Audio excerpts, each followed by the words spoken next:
காலை வணக்கம். நான் இன்று காலையில் வியட்நாமில் சாப்பா என்னும் பகுதி, மழைப்பகுதி, அருமையான பகுதி, இங்கு நான் இருக்கின்றேன். இந்த இடத்தில் ஃபன் சீபான் என்று அழைக்கக்கூடிய இந்த வட்டாரத்தில் நிறைய அருமையான உணவகங்கள், கடைகள், அழகான கடைகள் இருக்கின்றன. அந்த கடைகளை கடந்து மலை உயரமான பகுதியிலிருந்து கீழே இறங்கி நடந்து கொண்டிருக்கின்றேன். நீங்கள் ஒரு அருமையான ஒரு மலைப்பகுதியும் அதற்கு கீழே உள்ள அந்த பகுதியும் உங்கள் கண்களுக்கு இன்னும் சிறிது நேரத்தில் தெரியும். இவைகளெல்லாம் கடைகள் இன்னும் திறக்கவில்லை. காலை மணி 6 மணி. பலரும் தூங்கிக் கொண்டிருக்கின்றார்கள். இங்கு சில இல்லங்கள் இருக்கின்றன, தங்கும் விடுதிகள் இருக்கின்றன, கடைகள் இருக்கின்றன, நிறைய கடைகள், உணவகங்கள் எல்லாம். இது முற்றிலும் சுற்றுலா பயணிகளுக்காக உருவாக்கப்பட்ட ஒரு பகுதி என்று எனக்கு தோன்றுகின்றது. இந்த பகுதியில் நீங்கள் சுற்றி பார்க்கலாம். இந்த காலை நேரத்தில் பலரும் இன்னும் உறக்கத்தில் இருப்பார்கள். நான் எழுந்து இந்த அழகான ஒரு காலையை சுவைப்பதற்காக நடந்து கொண்டிருக்கின்றேன். இது ஒரு உணவகம். இந்த உணவகத்தை கடந்து அப்படியே செல்லும் பொழுது இந்த பகுதியில் இந்த மலைப்பகுதியை, உண்மையான மலைப்பகுதி காண முடிகின்றது.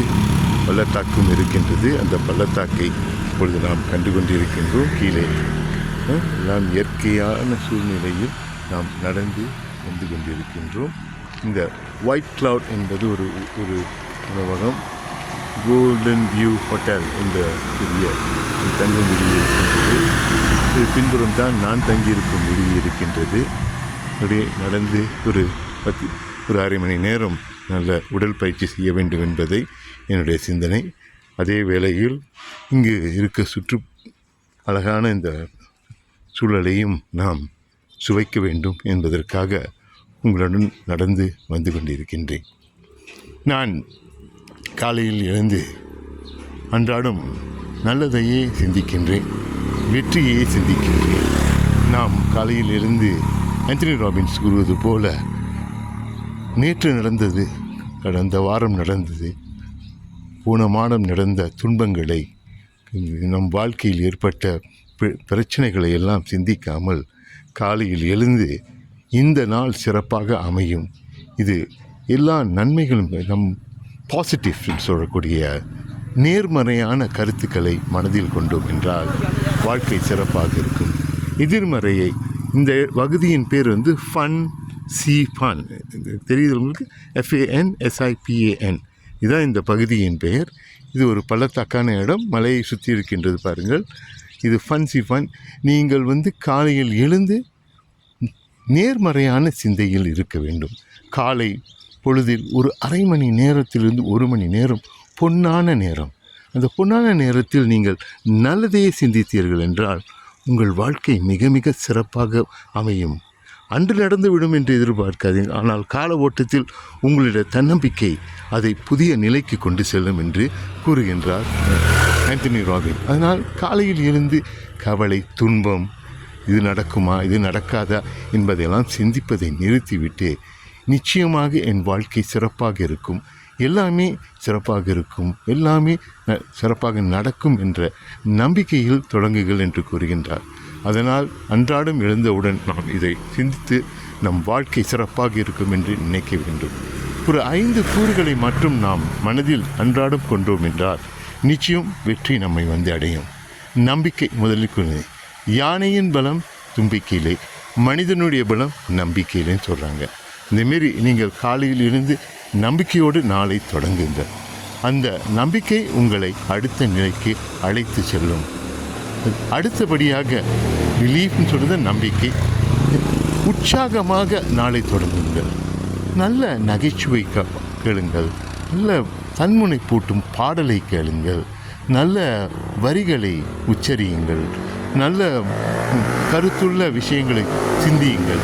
இவைகளெல்லாம் உங்களுக்கு காலை பொழுது சிறப்பாக அமைவதற்கு வழிவகுக்கும் என்பதில் எந்த ஐயப்பாடுமே கிடையாது. உண்மையாக அது தேவை நமக்கு. உற்சாகமாக தோன்றுங்க. செயல் திட்டம் ஒன்றை தீட்ட வேண்டும். நீங்கள் ஆக்ஷன், பிலீஃப், enthusiastic ஆக்ஷன், செயல் திட்டம். இன்று நான் எதை நான் சாதிக்க வேண்டும், எதை முடிக்க வேண்டும், ஒரு பட்டியலிடுங்கள். ஒரு 10, 5, 10, 12 விஷயங்களை செய்து முடிக்க வேண்டியதை நீங்கள் காலையில் எழுந்தவுடன் அது பட்டியலிட்டு வைத்துக்கொள்ளுங்கள். அந்த பட்டியல் உங்களுக்கு மிக மிக உதவியாக இருக்கும். ஏனென்றால் நாம் அந்த காலையிலிருந்து இந்த பட்டியலிட்டு விட்டோம் என்றால் நாம் இதையெல்லாம் சாதிக்க வேண்டும், முடிக்க வேண்டும். அதில் 80% நாம் அடைந்து விட்டோம் என்றால் கூட பெரும் வெற்றி. 70-80%, 100% அடைய வேண்டும் என்பது நிச்சயமாக நடந்தால் சிறப்பு. நடக்கவில்லை என்றால் நாம் திட்டம் போட்டதில் பலவற்றை அடைந்து விட்டோம் என்று. அதே வேளையில் புது திறமையை கற்றுக்கொள்ளுங்கள். மொழியோ எதுவாக இருந்தாலும் உங்கள் வாழ்க்கையை இன்னும் சிறப்பாக இருப்பதற்கு ஒரு திறமையை கற்றுக்கொள்ளுங்கள். அந்த திறமை உங்களை அடுத்த நிலைக்கு கொண்டு செல்லும். பலரிடம் இந்த திறமைகளை கற்றுக்கொள்ளும் பழக்கத்தை சிறு வயதிலே விட்டு விடுகின்றார்கள். அதை நாம் செய்யாமல் நம்முடைய எதிர்காலத்திற்கு திறமை என்பது நமக்கு தேவை என்பதை நாம் உணர்ந்து தொடர்ந்து அதற்கான முயற்சி எடுக்க வேண்டும். திறமை என்று ஒரு புதிய திறமை கற்றுக்கொள்வது, ஒரு மொழியை கற்றுக்கொள்வது, இப்பொழுது எல்லாம் ஏஐ பற்றி கூறுகின்ற ஆர்டிஃபிஷியல் இன்டெலிஜென்ஸ், அதை பற்றியும் நீங்கள் கற்றுக்கொள்ளலாம். இவையெல்லாம் கற்றுக்கொண்டீர்கள் என்றால் உங்களுக்கு உறுதுணையாக இருக்கும். உங்கள் வாழ்க்கை இன்னும் சிறப்பாக அமைத்து கொள்வதற்கு உறுதுணையாக இருக்கும் என்பதில் ஐயமே கிடையாது. பாருங்கள், அருமையான அதை நாம் செய்தோம் என்றால் ஸ்கில் என்று கூறக்கூடிய அதை நாம் திறமையை வளர்த்து கொண்டோம் என்றால் நாம் இன்னும் சிறப்பாக வாழ்வதற்கு வழி இருக்கு. மிக இதற்கு பிறகு மிக முக்கியமானது நேரம் பொன்னானது, டைம். அந்த நேரத்தை நாம் எப்படி பயன்படுத்துகின்றோம், நேரம் நம் வாழ்க்கைக்கு எந்த அளவு உதவுகின்றது, எதை காலையிலிருந்து எந்த அளவுக்கு நாம் அதை வீணடித்து கொண்டிருக்கின்றோம், அல்லது அதை நாம் சிறப்பாக பயன்படுத்தி கொண்டோம், நாம் தான் முடிவெடுக்க வேண்டும். மற்றவர்கள் முடிவெடுப்பது கிடையாது. என்னுடைய நேரத்தை நான் சிறப்பாக பயன்படுத்துகின்றேனா, என்னுடைய நேரம் எனக்கு பயன் தருகின்றதா, என் வாழ்க்கையில் புதிய சிந்தனையை கொண்டு வருகின்றதா என்பதெல்லாம் முக்கியமான. பாருங்கள், இந்த பெண்மணி அழகாக காலையில் இருந்து காய்கறி பறித்து கொண்டிருக்கின்றார்கள். இந்த வேலி பகுதிக்கு வந்திருக்கின்றோம். மிக அழகாக காலையில் இப்பொழுது தான் வெயில் வந்து கொண்டிருக்கின்றது. அழகாக இருக்கின்றது. பாருங்கள், இந்த பகுதியெல்லாம் நாம் சுற்றி பார்க்க வேண்டும். வாய்ப்பிருந்தால் ஒரு பயணம் மேற்கொள்ளுங்கள். இந்த பகுதிக்கு வந்து சுற்றி பாருங்கள். குறிப்பாக டிசம்பர், ஜனவரி மாதம் நல்ல சிறந்த நேரம்னு. நான் வரும்போது 2 நாட்கள் முன் மழை பெய்து கொண்டிருந்தது.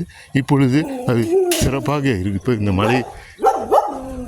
மழை பெய்து கொண்டிருக்கின்ற பகுதியில் இங்கு நன்றாக இருக்கின்றது. அருமையான ஒரு பகுதி. இதையெல்லாம் வந்து சுவைப்பதற்கு நாமே உருவாக்க வேண்டும். அதை நாம் மற்றவர்கள் உருவாக்கி தருவார்கள் என்று எதிர்பார்ப்பதை விட நம்முடைய வாழ்க்கையில் நமக்கு வேண்டியதை நாம் தான் உருவாக்கி கொள்ள வேண்டும். அதனால் முடிந்தால் இப்படிப்பட்ட பகுதிகளை வந்து சந்தியுங்கள். நீங்கள் காலையில் எழுந்து ஒரு 5 கூறுகளை, நம்பிக்கை, உற்சாகம், செயல் திட்டம், திறமை, நேரம், 5ஐயும் நீங்கள் மனதில் கொண்டு ஒவ்வொரு நாளையும் தொடங்கினீர்கள் என்றால் வாழ்க்கை மிக அழகாக இருக்கும். வாழ்க்கை என்பது நமக்கு கொடுக்கப்பட்ட ஒரு பரிசு. காலையில் எழுந்து ஏன் நம்முடைய வாழ்க்கையில் நடக்காத விஷயம், நேற்று தவறாக நடந்தது, பழைய பற்றி நாம் சிந்திக்க வேண்டும் என்று நானே கேட்டுக்கொள்கின்றேன். அவைகளை தவிர்த்து நம் வாழ்க்கைக்கு தேவையான நல்லவற்றை நாம் சிந்திப்போம். அன்றாடும் காலையில் எழுந்து அந்த சிந்தனை நம்மை புதிய நிலைக்கு கொண்டு செல்லும். அருமையான சூழ்நிலையை இன்று நான் இதை சுவைத்து கொண்டிருக்கின்றேன். நீங்களும் ஒரு நாள் இந்த இடத்துக்கு வந்து இந்த அருமையான சூழலை வந்து அனுபவிக்க வேண்டும் என்று நான் விரும்புகின்றேன். நீங்கள் பார்க்கும் இந்த கீழே பாருங்கள், அழகாக இருக்கின்றது. சில இடங்கள் பயிர்கள் வைத்திருக்கின்றார்கள். அவர்கள் பலதரப்பட்ட காய்கறிகள் எல்லாம் நட்டு கொண்டிருக்கின்றார்கள். இயற்கை காற்று, தூய்மையான காற்று நம் வாழ்க்கையில் அன்றாடம் கிடைக்காது. ஆனால் இப்படிப்பட்ட இடங்களுக்கு வரும் பொழுது எந்தவித பொல்யூஷனும் இல்லாமல் நமக்கு சுத்தமாக இந்த காற்று அமைகின்றது. மிக அழகாக இருக்கின்றது. காலையில் நான் எழுந்து இங்கு நடந்து வரும்பொழுது எனக்கு மிக மகிழ்ச்சியாக இருந்தது. உங்களுக்கும் அந்த மகிழ்ச்சி உங்களுடன் பகிர்ந்து கொள்ள வேண்டும் என்று தான் இந்த இதை பதிந்திருக்கின்றேன். இந்த பகுதி வியட்நாமில் இருக்கின்றது. குறிப்பாக இந்த பகுதி சாப்பா என்று அழைக்கப்படும். பல முறை வந்தால் முடிந்தால் சில நாட்கள் தங்கி, இங்கு தங்கு விடுதிகள் நிறைய இருக்கின்றன, இங்கு நீங்கள் அங்கே தங்கிவிட்டு செல்லலாம் என்று கூறி, இந்த நாள் உங்களுக்கு சிறப்பாக அமைய வேண்டும் என்று உங்களை வாழ்த்தி விடைபெறுவது ரேனா வேணுகோபால்.